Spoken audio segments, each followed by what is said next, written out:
Mission Kerala എന്ന മുദ്രാവാക്യവുമായി തിരുവനന്തപുരത്തെത്തിയ പ്രധാനമന്ത്രി നരേന്ദ്രമോദി കേരളത്തിനായി വമ്പൻ പദ്ധതികൾ പ്രഖ്യാപിക്കുമെന്നായിരുന്നു പ്രതീക്ഷ.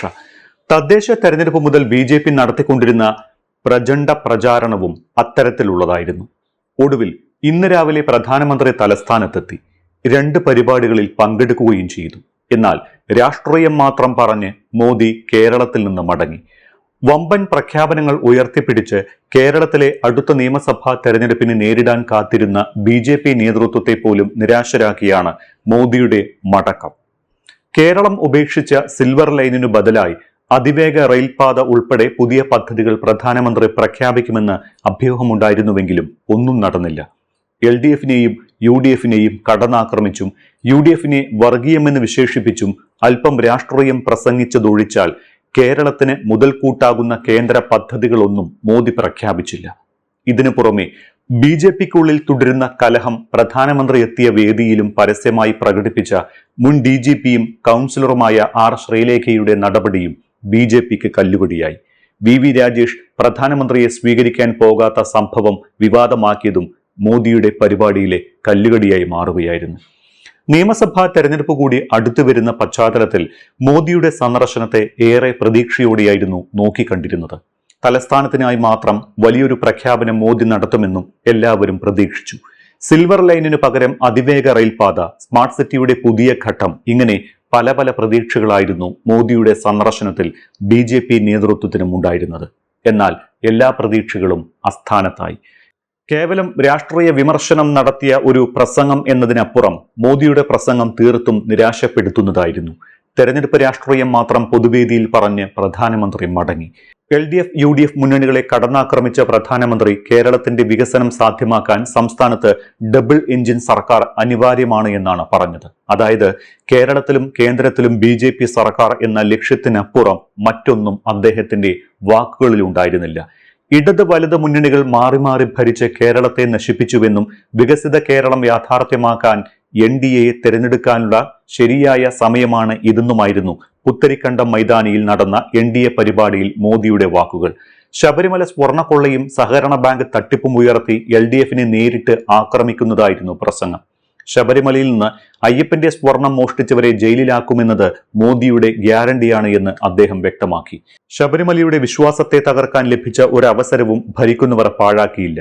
ബി.ജെ.പി. സർക്കാർ ഉണ്ടായാൽ മുഴുവൻ ആരോപണങ്ങളെക്കുറിച്ചും അന്വേഷണം നടത്തും. തെറ്റ് ചെയ്തവർ എല്ലാവരും ജയിലിൽ ആകുമെന്നത് മോദിയുടെ ഗ്യാരണ്ടിയാണ് എന്നും പ്രധാനമന്ത്രി പറഞ്ഞു. സഹകരണ ബാങ്കിലെ അഴിമതി കാരണം സാധാരണക്കാരുടെ പണമാണ് അപഹരിച്ചത്. ഇവർക്ക് കടുത്ത ശിക്ഷ നൽകേണ്ടതാണ്. ബി.ജെ.പിക്ക് ഭരിക്കാൻ അവസരം ലഭിച്ചാൽ മോഷ്ടിച്ചവരിൽ നിന്ന് പണം ഈടാക്കി നൽകുമെന്നും പ്രധാനമന്ത്രി പറയുന്നുണ്ട്. UDF-നെ വർഗീയമായി ചിത്രീകരിക്കാനായിരുന്നു മോദി പ്രസംഗത്തിൽ ശ്രമിച്ചത്. കോൺഗ്രസ് മാവോയിസ്റ്റുകളെക്കാൾ കമ്മ്യൂണിസ്റ്റുകളായെന്നും മുസ്ലിം ലീഗിനേക്കാൾ വർഗീയമായി എന്നും മുസ്ലിം ലീഗ് മാവോവാദി കോൺഗ്രസ് എന്ന പരാമർശത്തിലൂടെ വിമർശിച്ചു.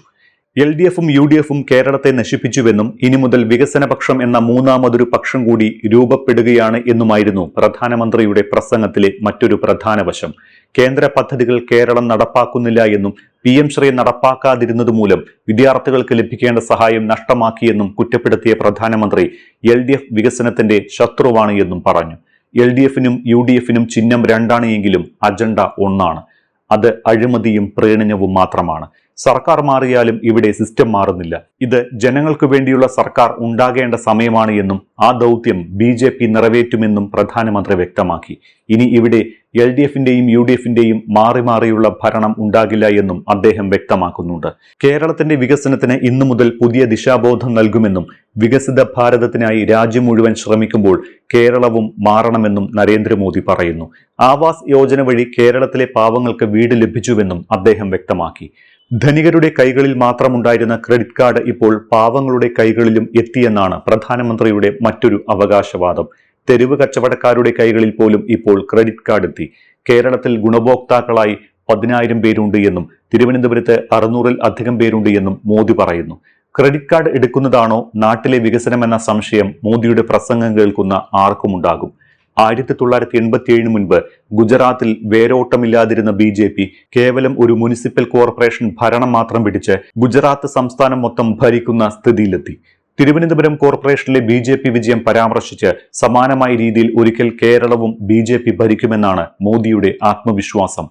എന്റെ സുഹൃത്തുക്കളെ എന്ന് മലയാളത്തിൽ അഭിസംബോധന ചെയ്തുകൊണ്ടായിരുന്നു പ്രസംഗം ആരംഭിച്ചത്. മാറാത്തത് ഇനി മാറും എന്നും മലയാളത്തിൽ പറഞ്ഞു. അയ്യങ്കാളിയെയും മന്നത്ത് പത്മനാഭനെയും ഗുരുവിനെയും പ്രസംഗത്തിൽ പരാമർശിച്ച പ്രധാനമന്ത്രി പ്രസംഗത്തിനിടെ സ്റ്റേജിന് നടുവിലെത്തി പ്രവർത്തകരെ വണങ്ങുകയും പത്മനാഭസ്വാമിയുടെ പാവനഭൂമിയിൽ വരാനായത് സൗഭാഗ്യമാണ് എന്നും പറഞ്ഞു. മേയർ VV രാജേഷ് തന്റെ പഴയ സുഹൃത്താണ് എന്ന് പറഞ്ഞ പ്രധാനമന്ത്രി അദ്ദേഹത്തെ കെട്ടിപ്പിടിക്കുകയും ചെയ്തിട്ടുണ്ട്. സ്വീകരണ ചടങ്ങിൽ നിന്ന് മേയറെ ഒഴിവാക്കിയത് വിവാദമായിരുന്നു. അയ്യപ്പ വിഗ്രഹങ്ങൾ നൽകിയാണ് BJP സംസ്ഥാന അധ്യക്ഷൻ രാജീവ് ചന്ദ്രശേഖറും NDA കൺവീനർ തുഷാർ വെള്ളാപ്പള്ളിയും പ്രധാനമന്ത്രിയെ സ്വീകരിച്ചത്. NDAയുടെ ഭാഗമായ 2020 പാർട്ടി ചെയർമാൻ സാബു ജേക്കബിനെ പ്രധാനമന്ത്രി ഹസ്തദാനം ചെയ്ത് പാർട്ടിയിലേക്ക് സ്വാഗതം ചെയ്യുകയും ചെയ്തു. 3 Amrit Bharat express flag off ചെയ്ത Modi innovation technology and entrepreneurship ഹബിന്റെയും ശ്രീചിത്ര റേഡിയോ ചികിത്സാ സെന്ററിന്റെയും തറക്കല്ലിടലും നിർവഹിച്ചു. പുത്തരിക്കണ്ടത്തെ BJP പരിപാടിയിലും പ്രധാനമന്ത്രി സംസാരിച്ചു. അതേസമയം തദ്ദേശ തെരഞ്ഞെടുപ്പിന് പിന്നാലെ BJPക്കുള്ളിൽ തുടരുന്ന കലഹം പ്രധാനമന്ത്രി എത്തിയ വേദിയിലും പരസ്യമായി പ്രകടമായി. മുൻ DGPയും കൗൺസിലറുമായ R ശ്രീലേഖയും BJP നേതൃത്വവുമായുള്ള പ്രശ്നം വെളിവാക്കുന്ന വീഡിയോ ഇതിനോടകം സമൂഹമാധ്യമങ്ങളിൽ ചർച്ചയായിട്ടുണ്ട്. വേദിയിൽ BJP നേതാക്കളെല്ലാം മോദിയുമായി സംസാരിക്കുകയും ചിത്രങ്ങൾ എടുക്കുകയും ചെയ്യുമ്പോൾ സഹപ്രവർത്തകർക്കൊപ്പം നിൽക്കാതെ R ശ്രീലേഖ മാറി നിൽക്കുന്നതും ശേഷം ഇറങ്ങിപ്പോകുന്നതുമായ വീഡിയോയാണ് പ്രചരിക്കുന്നത്. ഒപ്പം നിൽക്കാനായി നേതാക്കൾ ആരും ശ്രീലേഖയെ സമീപിച്ചതുമില്ല. മേയർ സ്ഥാനത്തെ ചൊല്ലി ശ്രീലേഖയിൽ ഉടലെടുത്ത അതൃപ്തിയാണ് ഇപ്പോൾ പൊതുവേദി വരെ നീളുന്നത്. മേയർ പദവി ലഭിക്കാതിരുന്നതിന്റെ അതൃപ്തി ശ്രീലേഖ പരസ്യമായി പ്രകടിപ്പിച്ചിരുന്നു. തിരുവനന്തപുരം കോർപ്പറേഷനിൽ മേയർ, ഡെപ്യൂട്ടി മേയർ അധികാരമേൽക്കൽ ചടങ്ങ് പൂർത്തിയാകും മുൻപ് ശ്രീലേഖ സ്ഥലം വിട്ടതും വിവാദമായിരുന്നു. അതേസമയം പ്രധാനമന്ത്രി നരേന്ദ്രമോദി കേരളം സന്ദർശിക്കുമ്പോൾ തിരുവനന്തപുരം വിമാനത്താവളത്തിൽ പ്രധാനമന്ത്രിയെ സ്വീകരിക്കാനെത്തുന്നവരുടെ പട്ടിക പ്രധാനമന്ത്രിയുടെ ഓഫീസിന് കേരളത്തിൽ നിന്ന് കൈമാറിയിരുന്നു. ഇതിൽ തിരുവനന്തപുരം കോർപ്പറേഷൻ മേയർ VV രാജേഷിന്റെ പേരും ഉൾപ്പെടുത്തിയിരുന്നു. എന്നാൽ ചില പ്രോട്ടോകോൾ കാരണങ്ങളാൽ രാജേഷിന്റെ പേര് പട്ടികയിൽ നിന്ന് പ്രധാനമന്ത്രിയുടെ ഓഫീസ് വെട്ടിമാറ്റി. ഇതും വിവാദമായി. പ്രധാനമന്ത്രി പങ്കെടുക്കുന്ന പരിപാടിയിൽ മാത്രമാണ് മേയറുടെ പേര് ഉൾപ്പെടുത്തിയത്. പ്രധാനമന്ത്രി പങ്കെടുത്ത 2 പരിപാടികളാണ് ഇന്ന് തിരുവനന്തപുരത്ത് അടുത്തടുത്ത സമയങ്ങളിലായി നടന്നത്. ഈ 2 പരിപാടികളിലും മേയർ രാജേഷിന്റെ പേര് ഉൾപ്പെടുത്തിയിരുന്നു. അദ്ദേഹം പങ്കെടുക്കുകയും ചെയ്തു. അതുകൊണ്ടാണ് സ്വീകരണ ചടങ്ങിൽ നിന്ന് അദ്ദേഹത്തിന്റെ പേര് ഒഴിവാക്കിയത്. അതായത് തീർത്തും പ്രോട്ടോകോൾ കാരണങ്ങളാണ് മേയറെ ഒഴിവാക്കിയത് എന്ന് വ്യക്തം. എന്താണ് ഈ പ്രോട്ടോകോൾ? അതിനു മുൻപ് ഈ വിമർശനത്തിന് കാരണമായത് സാധാരണഗതിയിൽ പ്രധാനമന്ത്രി തിരുവനന്തപുരത്ത് വരുമ്പോൾ വിമാനത്താവളത്തിലെത്തി മേയർ സ്വീകരിക്കുന്ന പതിവുണ്ട്. എന്നാൽ ഇക്കുറി ആ പതിവ് മാറി എന്നുള്ളതാണ്. പക്ഷേ ഇതിന്റെ കാരണം സ്വീകരണ ചടങ്ങ് കഴിഞ്ഞാൽ പ്രധാനമന്ത്രിയുടെ വാഹനവ്യൂഹം കടന്നുപോയി കഴിഞ്ഞ് ഏറ്റവും അവസാനം മാത്രമേ മേയറുടെ വാഹനം കടന്നുപോകാൻ പാടുള്ളൂ എന്നാണ്. രാഷ്ട്രപതി വരുന്ന സമയങ്ങളിലും സമാനമായ പ്രോട്ടോകോളാണ് പാലിക്കപ്പെടാറുള്ളത്. ഇവിടെ വ്യത്യാസം എന്തെന്നാൽ പ്രധാനമന്ത്രി പങ്കെടുക്കുന്ന പരിപാടിയുടെ വേദിയിൽ മേയർക്ക് നേരത്തെ എത്തേണ്ടതുണ്ട്. വിമാനത്താവളത്തിൽ നിന്ന് പ്രധാനമന്ത്രിയുടെ വാഹനവ്യൂഹം കടന്നുപോയതിനു ശേഷം മാത്രം മേയറുടെ വാഹനം പുറപ്പെട്ടാൽ പരിപാടി സ്ഥലത്ത് മേയർക്ക് സമയത്തിന് എത്താൻ സാധിക്കാതെ വരും. ഈ സാങ്കേതികത്വം കണക്കിലെടുത്ത് മേയറുടെ പേര് സ്വീകരണ ചടങ്ങിൽ നിന്ന് ഒഴിവാക്കുകയായിരുന്നു.